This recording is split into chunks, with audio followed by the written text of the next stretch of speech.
Cheerio, chaps. Hello, folks. Shintigercurl here, that dude in the straw hat, bringing you yet another wrestling review. Yes, your eyes are not deceiving you. It is Wednesday, 4:07 on 4:07 here in Houston, Texas. So, what you could be saying that's taking place so early that I should do a wrestling review? Why, it's the last NXT TAKEOVER for the year. NXT TAKEOVER London. That's right.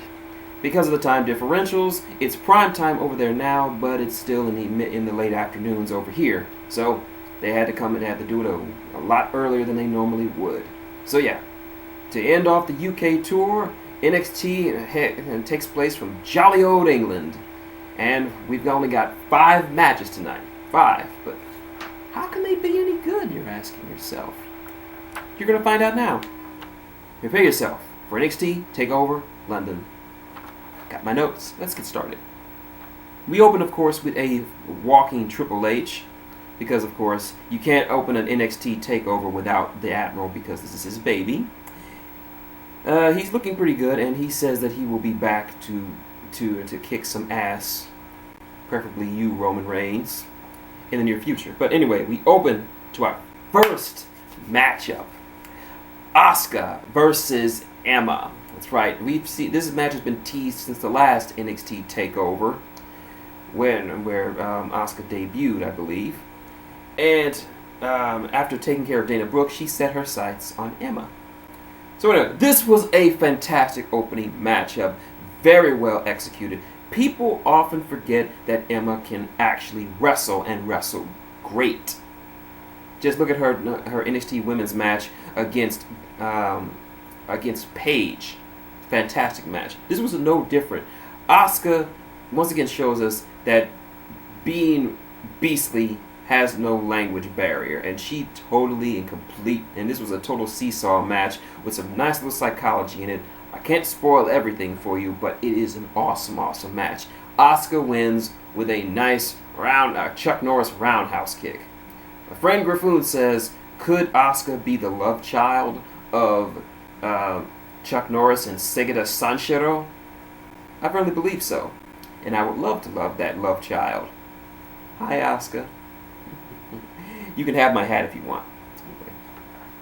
Next up, one of the most anticipated tag matches of the year: Enzo and Amore, Big Cass, versus the NXT Tag Champions, Scott Dawson and Dash Wilder. Dash and Dawson, as we refer to them, or as Matty J of the WrestleCast calls them, the Brainbusters 2.0. For the NXT Tag Team Tops, this was another great, fantastic match. Enzo and Cass looked super focused, super determined. I like this side of them. They play up to the crowd. They do all the things that made them get over as the most popular tag team in NXT. Dash and Dawson, once again, like I said before the Dusty Rhodes Tag Team Classic, I hadn't even heard of these guys, and I didn't even think much of them, but now I like them. I like these guys. They're just old school smash mouth wrestling, very akin to the aforementioned Brain Busters or your Midnight Expresses or your Demolitions. They just deal out pain and punishment to your opponents. This is a great matchup, but sadly, unfortunately, once again, Enzo and Cass come up short as Dash and Dawson retain. It's a great match, and I love Dash and Dawson, but I feel sorry for those two. I feel sorry for Cass and Enzo. Text message. I'm very popular. Anyway, moving on to our third match, a grudge match between Baron Corbin and Apollo Crews. Let me just say this right now. This London crowd is the best fucking crowd I have seen from a WWE product all year. They were lively, they were active, they were fully invested in every single one of these goddamn matches. Hell, during that last match, they were actually singing Hey Jude to Cass using his name. Hey Cass. This was a great, great crowd. This just goes to show you that this crowd was amazing. Oh, also in the audience, as my friend Griffoon says, is UK wrestling legend Johnny Saint. Hope I'm pronouncing that right. Johnny Saint. He according to Griffoon, he is considered one of, if not the best wrestler in UK wrestling history. I'm sorry, I don't know that much about UK wrestling. I'm not trying to dissuade him or anything. It's just I haven't heard much about him, so I wouldn't know. I'm not too familiar with UK wrestling outside of William Regal and Paige and a few other noteworthy exceptions who come out of that great country. But if he looks like a legend and he's got a reaction like a legend, so there. Anyway, Baron Corbin and Apollo Crews. This crowd showed off that they were very hot for Corbin by saying "fuck you, Corbin, fuck you." You wouldn't hear that on the WWE crowd. This is a wrestling crowd, not a sports entertainment crowd. This is a wrestling crowd. Anyway, this was a great matchup. I actually liked it because Baron is actually showing more emotion, more personality in the ring, if you will. Most of the time, he's just very stoic, very stone-faced, very intense. But now he's showing off a more heelish side to him as he's playing off more of the crowd. I really like that. The one gripe I have is that during the match, he yelled at Crews that you should go back to ROH. That's a nice little insult. The problem is, Crews was never with ROH. He was with Evolve.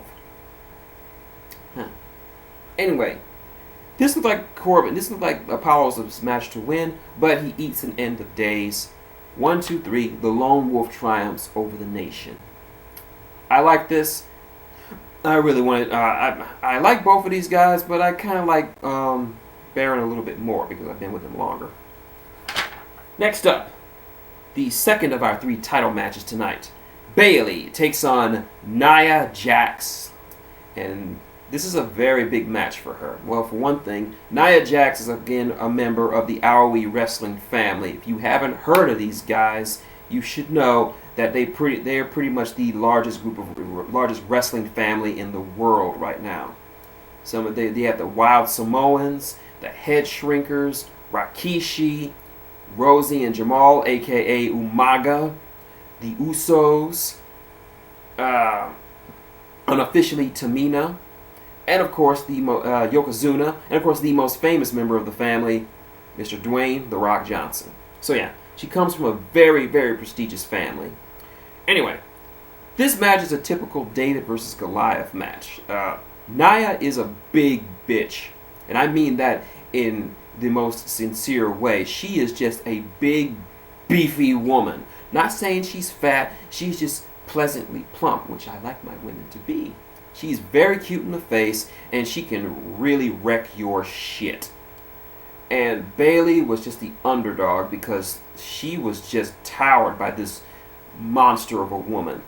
And Bayley took a substantial beating from Nia Jax. I mean, there were points where it looked like a repeat of Owens versus Zayn for the NXT title. It looked like she was just going to beat her until the ref just stopped the match and gave her the belt out of mercy. She pounded on poor Bayley, but Bayley just kept coming and coming and coming. And there was no way she was going to do a Bayley to belly on her because, well, Nia Jax is a big bitch. But she figured out a way and puts her in a, what I call a dragon sleeper or Kimura clutch, basically a chokehold. It's a type of submission move. And she doesn't catch her all at the same time. Nia starts to power out of it, but Bayley continues to lock it in repeatedly, just wearing her down, stealing her breath. And she, at one point, has her on the mat, and she is just cranking back on it. And Nia's body is bending in a way I didn't think a woman her size should bend. But she finally taps. Bayley retains. This is how you book an underdog match. This is how you do it and make it look credible.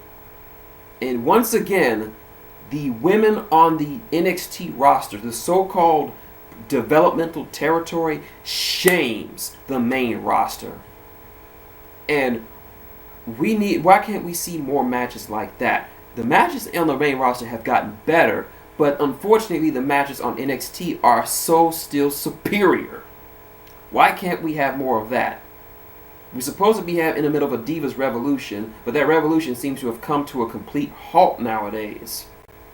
So yeah, Bayley is kicking ass, taking names, and bringing women's wrestling to the forefront once again. Yeah. And I dread the day she's called up to the main roster and how they book her. Main event time. NXT World title on the line. The Samoan submission machine, Samoa Joe, versus the incumbent champion, Finn Balor. And Finn always knows how to make an entrance at these NXT takeovers. And for London, he decides to come out dressed as Jack the Ripper, with Big Ben spray painted on his back in body paint. In the words of Christopher Walken from the PC video game Ripper, this guy is unfucking believable. But yeah, the match itself, holy shit. Holy shit. This was a fantastic matchup. We knew it was going in. It's Finn Balor versus Samoa Joe. This is New Japan versus ROH. What were you expecting? This is a fantastic fucking match. There were so many great spots in this match, I can't even tell you. It was amazing. It's obvious these two have worked together in the past many, many times. Need to watch more indie wrestling. So they know exactly what to do and what not to do to get each other over and just work this match to its greatest benefit. Joe looked like an unstoppable monster, and Finn was ever the defiant, powerful, and proud champion. Like Corey Graves said, this was the demon versus the monster. This was Godzilla versus King Kong. And in this case, Godzilla won. That's right. Finn Balor retains the NXT Championship after an impressive matchup. You should watch it. Why are you not watching it? Cut this video off, after you become a Patreon or drop something in the tip jar. Turn this off.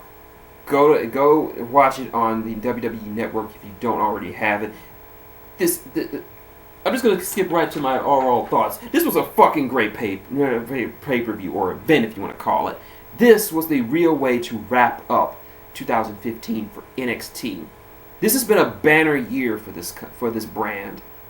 They went from a developmental territory to one of the hottest brands in the country right now, where everyone wants a piece of it, where everyone, whether they're indie stars, veterans, or what have you, can come and either make a name for themselves or revitalize their career. Rhino came back to restart and revitalize his career, and now he's back. Samoa Joe jumped ship from TNA to come here, and now he's on the fast track to main roster success. We have Kevin Owens defeating Sami Zayn and going on to having probably one of the most impressive first years for anyone in the company. He hasn't even been with the company a year, and he's already one of the top heels on the main roster. His debut match on the main roster has him beating John Cena clean in the middle of the ring. The women. My God. We've had so many. Half of my match of the year candidates for this year come from the NXT women's division. NXT is no longer a developmental property. It is the brand. As good as the past of a couple of pay-per-views, I will say this: NXT is more consistent than the WWE when it comes not only to a weekly product but to specials, because I, for the life of me, cannot remember a bad or at least semi-passable takeover event. They have all been excellent. At the very least, they have been good. I have not been dissatisfied with an NXT TAKEOVER event. More than I can say for the WWE's pay-per-views. Most of them, a few of them have been good. Some of them have been passable. Most of them have been fucking terrible. But NXT gives people an alternative. Like, if you're sick of the main roster, watch NXT. If you're sick of sports entertainment, watch NXT for wrestling. Wrestling. But that's all I'm going to say for now. I have to get on Skype to talk to my friend Mattis Leonhardt of CMG Reviews. I will be appearing on his show on Monday, along with along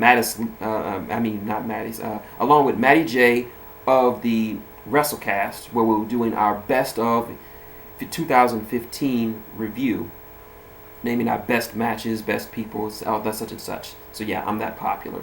So I'll provide a link when it comes up, either on my Facebook or my Twitter. So that's my review of NXT TakeOver London. Like what you see?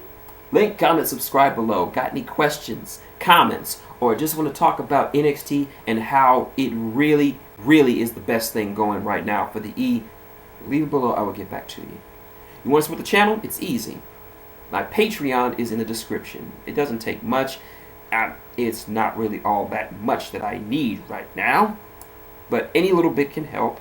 Also, my Twitter is in the handle, just in case you want to chat with me or see my reactions or just talk shit, whatever.